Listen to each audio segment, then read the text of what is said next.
Welcome to this morning's webinar session, which is on neuro-inclusive workplaces. This session is being brought to you by myself, Anna Galowski, the founder of Stratus Coaching, and also in partnership with Diversity HR. And we've got Gemma Dias from Diversity HR here as well. So Diversity HR, for those of you who don't know them, they are a HR recruitment specialist covering London and the South East. And I've been working with the team at Diversity HR now for several years, doing various training sessions, everything from bite-sized sessions such as this one up to the full mental health first aid training sessions for them. So I'm delighted to be partnering with them with this webinar. For those of you who don't know me, I'm Anna Galowski, based down here in Brighton, and I do lots of work on mental health and wellbeing and neurodiversity for workplaces. And that covers everything from bite-sized training sessions such as this one to more in-depth training sessions for organisations going forwards. And today's topic is particularly about how can we create more neuro-inclusive organisations. So just want to get you to reflect on this. So imagine unknowingly sidelining 1 in 5 people. That's the untapped genius in your workplace. Now just imagine that by doing one thing, which is embracing neurodiversity, you could boost productivity by up to 30%, spark innovation and creativity that perhaps you didn't even know was missing, and add an estimated 1.5 billion to the UK economy. That isn't wishful thinking, that's neuro inclusion. Neurodiversity, as we know, isn't rare. At least 1 in 5 people are neurodivergent, yet society and workplace systems are still built around neurotypical norms, which results in a massive amount of underemployment, wasted talent, and economic loss. But when businesses make small adjustments, either in their recruitment processes, offering alternative communication styles, sensory-friendly spaces, or flexible ways of working, they're tapping into a massive proven reservoir of creativity, focus, loyalty, and innovation. Currently, employment rates are staggeringly low. So, for example, only about 30% of autistic adults in the UK are in work, and across all neurodivergent adults, unemployment or underemployment is around 50%. I feel that these facts alone set a real powerful tone that neurodiversity is common. Current systems miss its value, and inclusion isn't woke or charity, it's actually sensible strategy.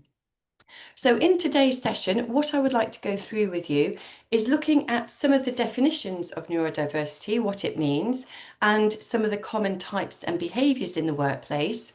Then we're going to have a look at how this can present some workplace challenges for individuals, but importantly, what neuro-inclusive organisations look like and what are some of the suggestions for the support that they might be able to offer. I just want to emphasise that this session is an open session. It's for information and awareness purposes, just to help people get a bit of a better understanding, overcome some of the misunderstandings, particularly because there is so much rubbish out there on sort of TikTok and Instagram about neurodiversity. But this isn't a medical or clinical diagnosis whatsoever. This really is for information purposes only. And if anyone is concerned or has any sort of further sort of specific questions, then I would encourage you to either talk to your doctor or talk to a specialist. The slides, a handout copy of the slides will be available afterwards, as also will be the recording, which will be sent to you. The session is designed to be interactive, but don't worry, we don't mean that there's going to be any breakout rooms.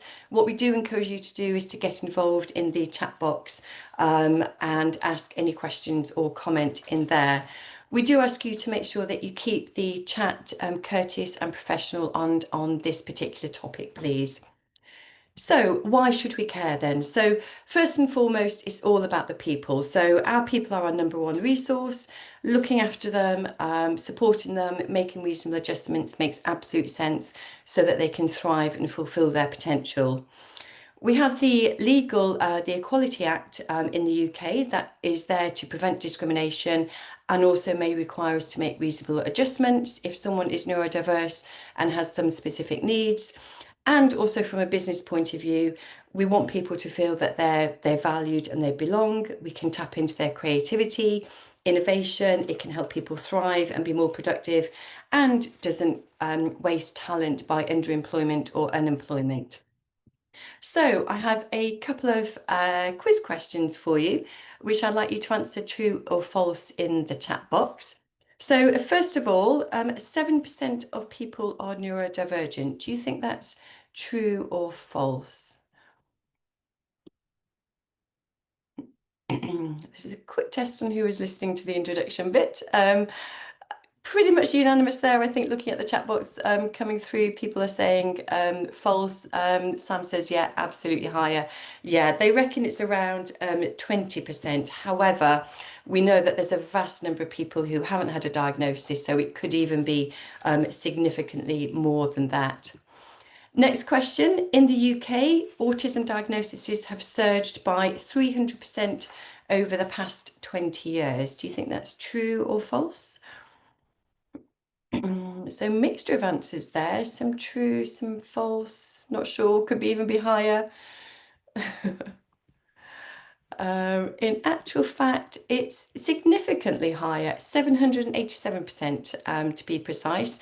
A lot of this is due to improved awareness and better diagnostic tools. What we found about sort of 20 or 30 years ago, the diagnostic tools tended to be very biased towards young boys in schools, which meant that a lot of girls with autism or ADHD were overlooked. We're also tending to find that as younger people, sort of teenagers and young adults are getting diagnosed, because of the process and the interview process that goes through, quite often the parents are sort of sat there recognizing some of the traits and the characteristics. So that's why we're seeing also a big surge in older people, sort of 40s and 50s, getting a diagnosis as well, which was certainly my situation too. When my son got his diagnosis, I sat there going, aha, I recognise a lot of those traits in myself.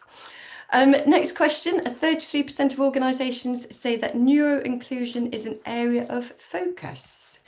So I know there's a lot more awareness, a lot more sort of understanding of the topic. I guess the question is, are organisations doing something about it to accommodate needs? So again, mixture of responses there.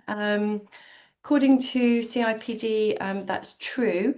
Sam Wells saying, hoping it's higher. Yeah, you kind of think, well, I think it should be high, particularly when we look at the number of people who are neurodivergent.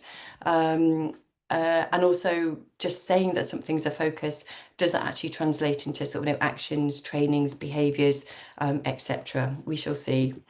And then final question, 1 in 5 neurodivergent employees, so that's about 20%, have experienced harassment or discrimination at work because of their neurodivergent.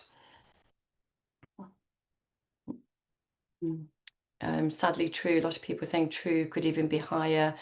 Yeah, I think sort of coming back to that point, even though CIPD research suggests that it's 20%, it could be high because we know that a lot of harassment or discrimination doesn't even get reported, so it could be significantly higher than that.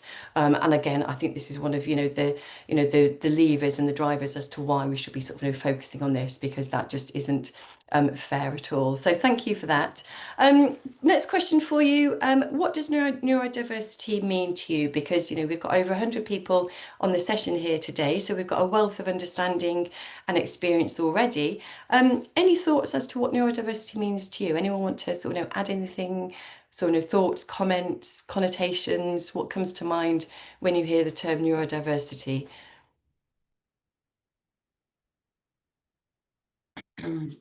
So lovely definition there from Sam. Different ways of thinking and interpreting communication. Love that one. That's really nice. Yeah. Nicole. Oh, hi, Nicole. Different ways of thinking, perceiving. Our brain is wired differently, having a brain that works differently, communication, thought processes, perspectives, ways of processing information, diversity of thought as well, the way that people are wired differently. So yeah, so lots of sort of great understanding there as well. And I like the way that sort of Michelle says that anyone who doesn't follow atypical neuro pathways, and I think as we're understanding the this sort of the breadth of neurodiversity, I'm wondering whether neurotypical is now sort of the common one, whether it actually sort of neurotypical is now sort of in the minority. So the definitions comes from neuro, which is a common term used in sort of scientific and medical terms related to the brain, the cognition, the nervous system. So it's basically all the different sort of the regions of our brain and the wires and the connections. And as Helen says in the chat box, the variation in the brain functions. Diversity simply means the presence of sort of a variety or differences within a group, and that can apply to lots of different things. So neurodiversity is all about how our brains develop. If someone has a neurodiverse or condition, it's not something that they outgrow as they get older. It's there for life. It's a lifelong condition. Also, it's something that isn't developed in adulthood either. It will always have been there, even when they were sort of in their mother's womb as well. What we tend to find though is because it wasn't commonly recognised at school or understood, people, were often sort of put on the naughty step or in the sort of lower sort of grades at school because their needs weren't being accommodated. Neurodiversity is nothing to do with intellect either, but what we tend to find is because people don't have the conditions to thrive, they tend to sort of struggle with things more. There is, if you have a look at that definition of neurodiversity, there is therefore a grain of truth in the saying that we're all on the spectrum somewhere. However, that really isn't a very sort of useful phrase or term to say to people because it really can like overlook or dismiss some of the real struggles that people are facing, particularly the sort of the discrimination or harassment. Some of the neurodiversity conditions, some of the most common ones that we've probably heard of is dyslexia. We have ADHD or attention deficit hyperactivity disorder. Autism, we also have dyspraxia, which is to do with sort of coordination and the sort of the fine motor skills. So it's the coordination, the messages from the brain to sort of fingertips and arms and limbs and stuff. Sometimes it's called DCD or developmental coordination disorder, and dyscalculia, which is sort of very similar to dyslexia but affects numbers. This is an umbrella term. Neurodiversity is an umbrella term, and these specific conditions sit within that umbrella term. However, what we tend to find is that there is co-occurrence or overlapping conditions, which is very common. So one of the things that you might have heard of more recently is AUD-DHD. So it's a combination of autism and ADHD as well. So let's have a look at the top three then, just in a little bit more detail. So dyslexia. This is where people have difficulty processing and remembering information, particularly that they see or that they hear, which can affect their sort of learning and literary skills. So it primarily affects reading and writing. And sometimes we find that when people are trying to read, the numbers or the letters are just moving all over the screen. Often sort of similar letters get mixed up, particularly if the font is quite sort of flowy as well. And it can also impact their working memory, their organisational speed and processing as well. So they can find it very difficult to skim read text. They often have to reread sort of paragraphs or phrases. They can find it very sort of difficult and easily distracted as well. But the other things that it also affects, not just communication, is things like sort of time management, project management, and estimating times as well. We also have ADHD. So this is attention deficit hyperactivity disorder, which I feel is a bit of a misleading one because I think typically we think of ADHD people as sort of being very hyper focused, jumping up and down, sort of not paying attention to things. However, what we do find is that if people are interested in something when they've got ADHD, they can be hyper focused on something. They can be working really, really hard, sometimes at the expense of sort of taking breaks to go to the bathroom or to go and get a drink or something or just move around.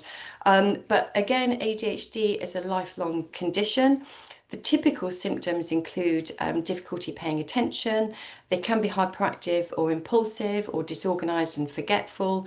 And again, they can have problems with time management or time blindness. So they can like totally underestimate how long it's going to take them to do a particular journey or a piece of work. And then that's where the stress levels come into it because they don't have or they haven't allowed sufficient time.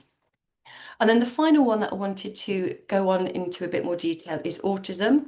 So autism is the way that someone experiences their environment. It's therefore influences the way that they sort of communicate to other people.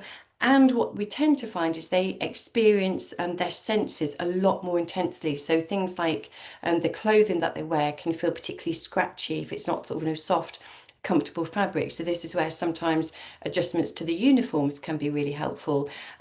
They can often sort of sense smells much more incredibly. So that's where little things like having organisations where you don't eat strong smelling food at your desk, because it can be really, really off-putting for a lot of people. If you're particularly sensitive to a particular smell or texture, then it can be incredibly off-putting as well.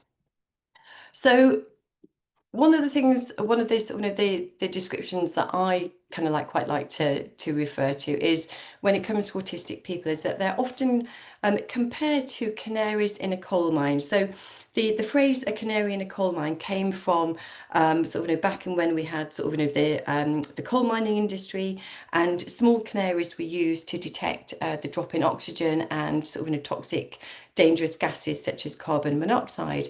And what this did is that if they had a little canary in the cage in the coal mine, because the canary's lungs were so much smaller, the canary would become sick much quicker than the miners. So it gave them an early warning sign that they needed to get out of the environment before that they were also affected. How this shows up in the workplaces, because I'm pretty sure that not many of us are coal miners on the session today. In organisations, what might happen is that an autistic person may notice that, for example, a company's written code of conduct or their their values or their behaviours are noted down. But what they will notice is that people aren't actually conforming to them. So they'll be like, okay, this is what is stated in terms of our values and conduct and behaviours, but actually so and so over there isn't doing that, and they will have that real sense of injustice, and notice that it isn't fair at all. So because of their heightened response to things, they can actually contribute to things that aren't working or aren't in accordance to your values and behaviours. So that's a very quick kind of snapshot into some of the common neurodiversity conditions that might show up in the workplace. How do you think, thinking about some of those descriptions, how do you think some of their symptoms or behaviours might show up in the workplace? And again, this isn't to then go around and diagnose people or point fingers at people, but what are some of the indicators that we could look out for, do you think? Either noticing it either in ourselves or perhaps teams around us. So no filter. Yes. Yes, I like that, Glyn. Yeah, yeah, they think it, they say it. Yeah. Time management leading to burnout, absolutely. And I think that's one of the things that we can keep an eye out. If people are, quite often working really late, struggling, fidgeting, and it can be really annoying. And this is, one of the real things that I want to hopefully help organisations by having a little bit of insight and understanding. If we understand why someone might be a little bit fidgety or they can't sit still, we can tolerate it and have a bit more patience for it. Communication, either too much, too little, struggling with eye contact, yeah, some of the things like that. Yeah, written communication, spelling mistakes, brand mistakes, raising issues, yeah, and I think this is why sometimes they're labelled as problems, because actually what they're doing is just highlighting the things that other people, neurotypical people, might notice eventually. Mistakes, frustrations, so lots and lots of things. So common indicators, and I do feel slightly wary about going through all of these, because someone who is ADHD or autistic is absolutely individual. So these are just kind of like the common ones that I think we've probably got in the chat box anyway. But yeah, they might have difficulties with social interaction, communications, either too much or not enough. Heightened anxiety, particularly this stems from childhood, if they've had poor experiences at school, due to their neurodivergence. Processing sensory information, so those bright lights that can be tricky for a lot of us, those fluorescent overhead lights, they tend to raise our cortisol levels. People who are autistic, they might have that sense much more. It could also be sounds, touch and smells as well. Issues with focus and concentration, so they might find it really difficult to start a task or to plan a task, but then when they get going, they find it really difficult to let go until it's absolutely completed to perfection. Working memory problems, so they're they're processing information or trying to retain information in a different way. They might have an intense interest in a particular topic or activity, but it might mean that they're letting other sort of meetings or deadlines slip. It's sometimes difficult for them to sort of to keep the balance. They might be really stuck in particularly sort of repetitive routines or behaviours, and we all have our comfort zones and little rituals and routines and things that we do. But for some people, these can be absolutely sort of critical to their stress levels, or they might find it really difficult to organise their thoughts or follow instructions as well.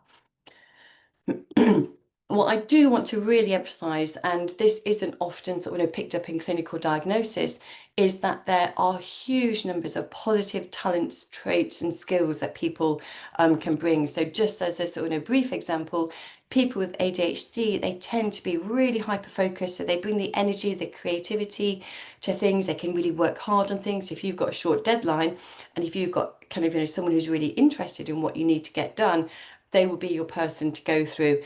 Really fantastically good at problem solving as well. They can come out with the most left field ideas, different perspectives, sort of great sort of problem solving and innovation. People who are autistic, they tend to be really good at this sort of the details. If you need someone to really sort of check and double check, and I think someone mentioned about sort of the brand and the writing, they can be really, really good at that. They can be sort of very deep focused. They can look for sort of patterns that maybe sort of other people would have overlooked or missed. Tend to be very, very reliable and very good at that logical thinking. So being able to put things into a sequence or into a line and stuff like that. People with dyslexia, I think because they've had to work so hard in their life, whether they've had a diagnosis or not, to overcome the struggles with written communication, they tend to be fantastic at that innovative thinking, coming up with the great ideas, the big picture thinking, and also their verbal skills tend to be really, really good as well. So what I like to do is when I'm doing sort of workplace needs assessment is not just focusing on what are they struggling with, but actually what are some of the things that they're really good at and they would really like to bring in. And Louise, yeah, absolutely saying the problem is that, yeah, they focus on the negatives and not to the strengths and their advantages, which is what we really want to sort of encourage and support people with. How people typically manage in the workplace, so what we tend to find is that they have to sort of conceal some of the traits or behaviours. So they're having to sort of stop themselves from sort of fidgeting because they might be aware that it's irritating or distracting to other people. They're trying to fit in. So what they tend to do is what we call social mimicry. So that's where they're looking at and noticing really sort of conscientiously how other people are talking to each other, their eye contact, and they're trying to sort of copy it because it doesn't automatically come naturally to them. They might try to suppress some of those behaviours, so the pen clicking, the fidgeting. But if that's something that they need to do to release that excess energy, it's going to be sort of difficult for them. What they tend to do also is script conversations, so because they don't feel so comfortable or confident at kind of free-flowing conversations, or if they're put on a spot in a meeting and asked a question, what they tend to do is they put in a lot of effort in scripting conversations. And I don't know if anyone saw that program series, I think I can't remember whether it's iPlayer or Netflix, called Patience. But the sort of the girl in that, she sort of started doing some kind of like detailed forensic work for the police, but she would have to script a conversation. So if someone said this is what she'd do in reply. If they said this, then this is how she'd reply, which is great. But as we know, humans don't always sort of say or behave like we think they're going to, and it can make them get very stuck if they don't hear the prompt word that they're looking at. They consciously try to do eye contact strategies, and also they try to sort of express emotions sort of properly as well. But this has a big impact on their mental health, and I just want to really emphasize that neurodiversity is not a mental health illness, but it does tend to coexist and overlap because the link is that people who are neurodiverse, they're trying to fit in, they're sort of they're consciously trying to sort of like overcome some of their challenges or behaviors. They're quite often sort of got sensory overload, they can be sort of very stressed. If they've had a poor experience at childhood or in the school, it can often mean that they've got lower self-esteem in adulthood because they're sort of they're worried or ashamed, perhaps. And this is why it can overlap with mental health. But the biggest thing that I hear when I'm talking to clients who are neurodivergent is that they just feel overwhelmed. There's too many sort of, light sounds, messages. We've got Slack, we've got Teams, you've got emails, you've got sort of, all of this stuff, and it just leads to overwhelm and burnout. We do have a session on burnout later in November, and I know Jenny, my PA, has got the details for you on that.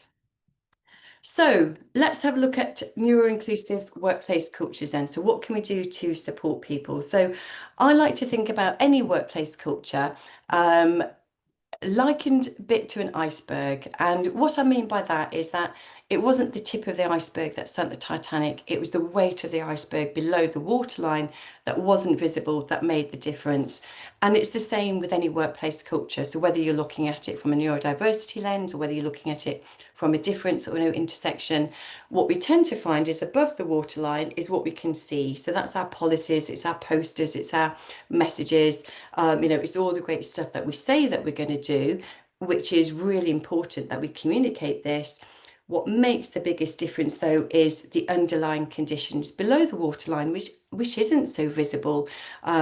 Things like education and awareness, so if leaders and managers and colleagues just do a little bit of useful information, we can make allowances and be sort of more patient and tolerant to our teams. It's about the day-to-day behaviours and the communications. It's about the values that we have in our organisation, and actually are they sort of upheld and implemented? They're not just a nice kind of like vision board in the reception area, and also making sure that we have the psychological safety in place so that people can talk more openly about what they need, what support that they want. That can make the biggest difference, so we can tap into the potential not only for the organisation, but I think really for the individual to feel sort of fulfilled and empowered and confident in what they're doing. So what specifically does this look like in day to day then? So what have you done? Because I know we're not starting from scratch here, but what have you done in your organisation that you're aware of, or what have you heard that some people can do to support neuro-inclusive cultures? And again, I'd love to hear your ideas in the chat box, please. Wellness action plans, says Gemma. Yeah, absolutely. And this is why I think wellness action plans, are useful for everybody. And we'll come on to sort of why it's important to think about neuro-inclusive cultures, not just for people with a diagnosis, but for everybody. It just is a really great conversation framework in terms of what someone needs in the workplace, what's going to support them to be at their best, but also what are some of the early warning signs that, things are sort of struggling a little bit. Hybrid working, yeah, because we know that sort of home working can be really helpful for a lot of people if they sort of struggle with sort of too much social interaction. Assessments where appropriate, yeah, sometimes organisations from a legal point of view need to have an assessment done. Not always. It's not a definite sort of legal requirement. Quiet room, noise cancelling headphones. I'm based down here in Brighton. I've got a client who's 5 minutes around the corner from me. I'm not sure if they're on the session today, but they've got a lovely quiet room. And there are days I think, oh, I wonder if I can just like pop round and just go and lie in their quiet room for a little bit. Rest areas, I love that, Rosie. Flexible, varied meeting rooms, lots of quiet spaces. Access to work scheme, and I've got details of that for other people as well. I've got a list of kind of support organisations as well. Yeah, allowing people to work for their strengths. Yeah, getting over that old-fashioned, this is what we always do kind of thing. Staff forums, brilliant. Any sort of resource groups, I think, are a great idea as well. Training, questionnaires, information. Yeah, lots of stuff to do with interview questions, I think is really important as well. Yeah, love that, love that. So neuro-inclusive workplace cultures, just kind of like a few ideas here. And a lot of people in the chat box are sort of talking about accommodating sort of sensory needs, because what we know is that just by making some small adjustments, and often the adjustments that we make are very, very little cost, if any cost at all, but just accommodating sort of sensory needs and allowing people to have time out if they've got that sensory overload. So if you do have the luxury of having a space that people can go to, that would be great. But if not, just allowing people to step outside for 5 minutes, no question asked, can also be useful. If people have to wear uniforms as part of their role, is there something you can do to make sure that the fabric isn't going to be scratchy and uncomfortable for them? Assistive technology, particularly helping people read and write, is really invaluable. There's lots of technology out there, and I can sort of share some examples with you. But we found that people, if they've got ADHD and they learn to touch type, there's a BBC short course where it takes 10 minutes of practice a day. But learning to touch type can help with written communication skills. Leadership and management support, I think, is absolutely sort of vital. Better awareness, understanding, so that people aren't accidentally sort of discriminating against people for their performance.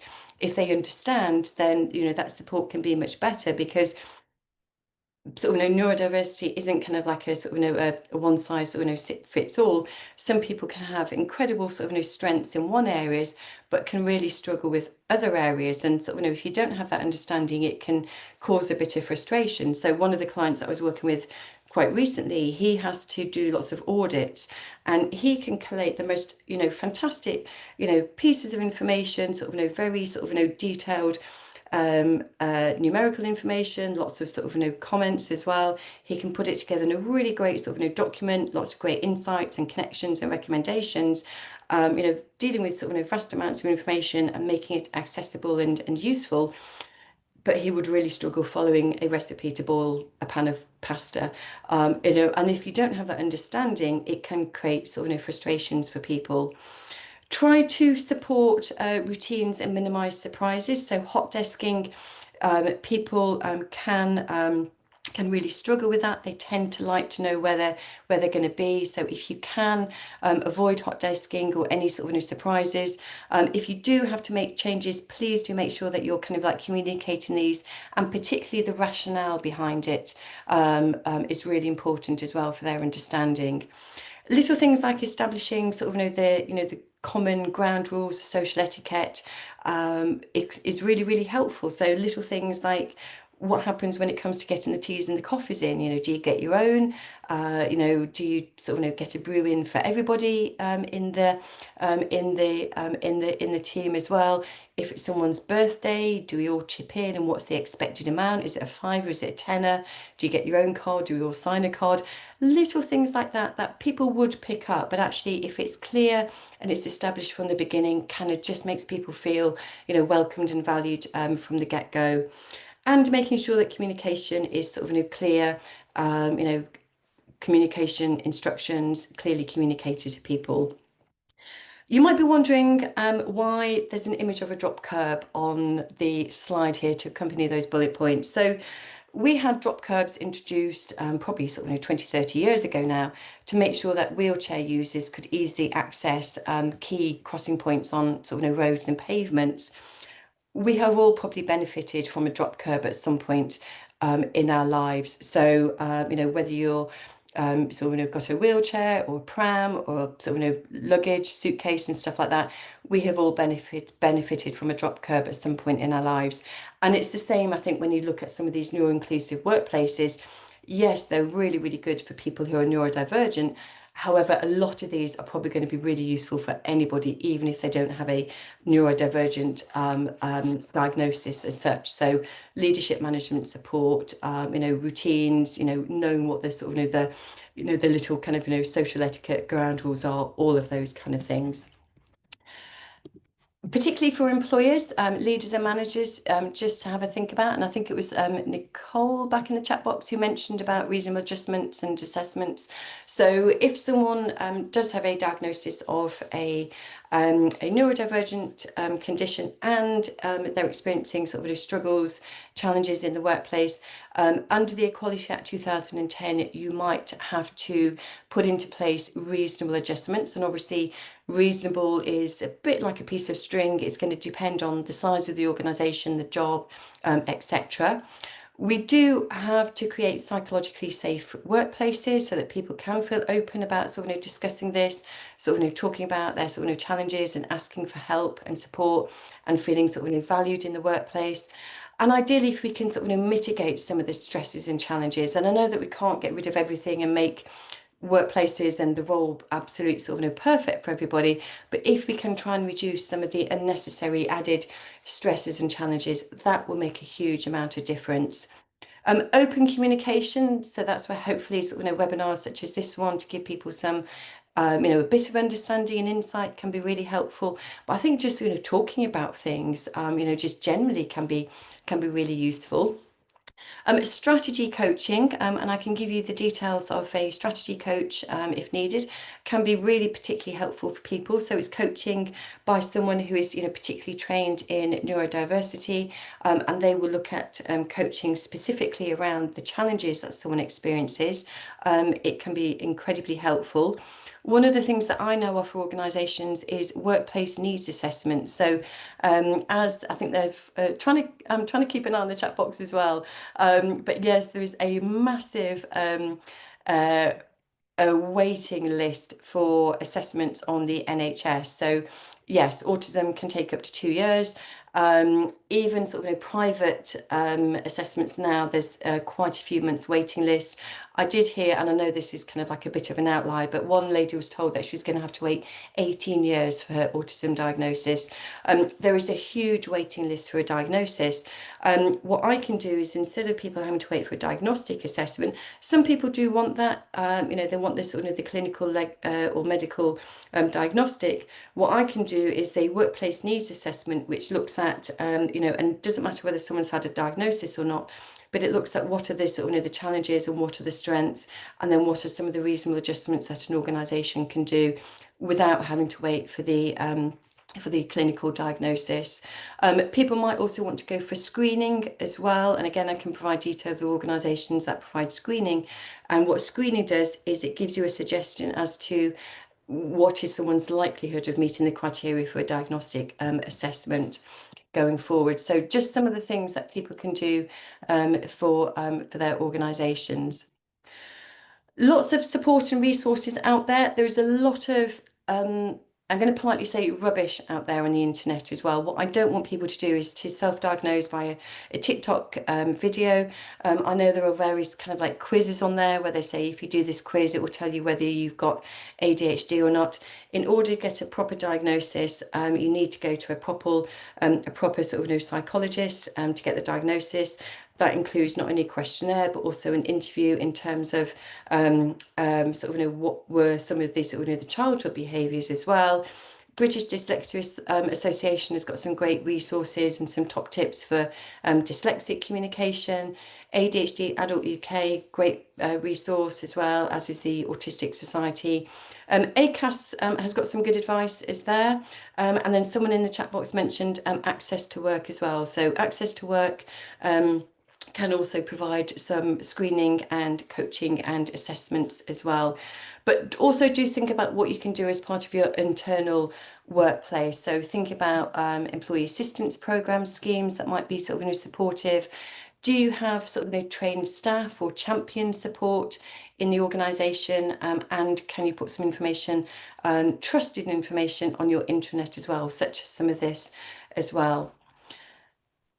So, as a little thank you for attending today, we are offering 10%. So, I'm offering 10% off training sessions. If you wanted some training, it's sort of similar to what we've done today, but goes into a little bit more detail. 10% off in-house training sessions, or also workplace needs assessment if you had someone who would like to have a workplace needs assessment to identify the challenges, the strengths, and what you can do to support them. And Diversity HR are also offering a 10% discounted fee for HR related jobs registered in the next couple of months. In the last 5 minutes or so, I'm now open to any questions. I will try and have a look at what's been popped in the chat box. We do have quite a few more upcoming webinars. There's sort of several on this topic over the next couple of months. We will be sending you details of these afterwards, but if you wanted to have a look now, because they're all getting booked up very quickly, you've got the QR code there as well. So that is it for today. I will now go over to have a look at some of the meeting group chat. And what I will do is I will see if I can allow you to go off mute in a moment as well if anyone has anything to ask.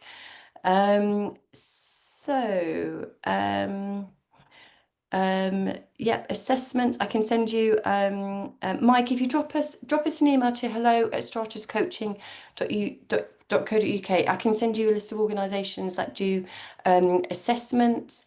Why does a formal diagnosis matter? Really great question there, Glenn. It depends on the individual, so some people like to have the formal diagnosis because it helps them sort of make sense of what's going on. It kind of like gives them that sort of that label or that understanding a little bit. So as someone says, it can be validating. For some people, not always though, so this is why we do need to sort of handle these things sort of very sensitively and carefully as well. Any other questions? If someone says that they're neurodiverse, do you need to ask for proof? My understanding from the law is no, you don't. If we do have any employment lawyers on here who know differently, I don't think you do have to ask for proof of their neurodivergence.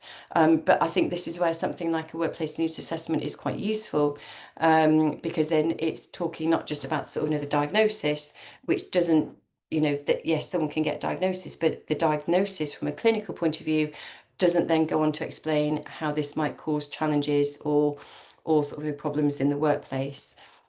But no, you don't need to have proof as such. And what the equality look at is what are the sort of the problems or the challenges that someone's experiencing in the workplace, regardless of their sort of diversity. So let's have a look. Do we have any questions? In what ways can HR shape roles to be more neurodiverse, inclusive? I would sort of look at things like focus groups, sort of talk to people. We've got some recorded sessions on neuro-inclusive communication, which also looked at neuro-inclusive recruitment and job interviews as well. So what can people do there? Rachel, if you drop us an email to hello@Stratus Coaching, we can drop you the list of resources and information there as well. I think it's really about talking to the individual. I don't know whether you're talking about one or two team members or kind of like a group of people, but I think it's just thinking about some of the conditions. Okie dokes. So looking at the question here from Kat, how would you approach prioritization of purchasing licenses for different assistive technologies? Yeah, I mean, it's like everything, sort of, some things are going to work for some people better than others. It is going to be a little bit of sort of trial and error. What I would suggest is maybe sort of do where you get like sort of the free trial and get them to use it. I think with any adjustment or support that you put in place, you also need to have review periods put in place as well, so that you're reviewing things every sort of a couple of months, 6 months. Has what we provided supported you? And also being sort of supportive for the organisation as well. But Kat, again, if you drop us an email, I can send you some ideas of different assistive technologies. The one thing I do think is really particularly useful, particularly for ADHD, is the BBC Learning to Touch type.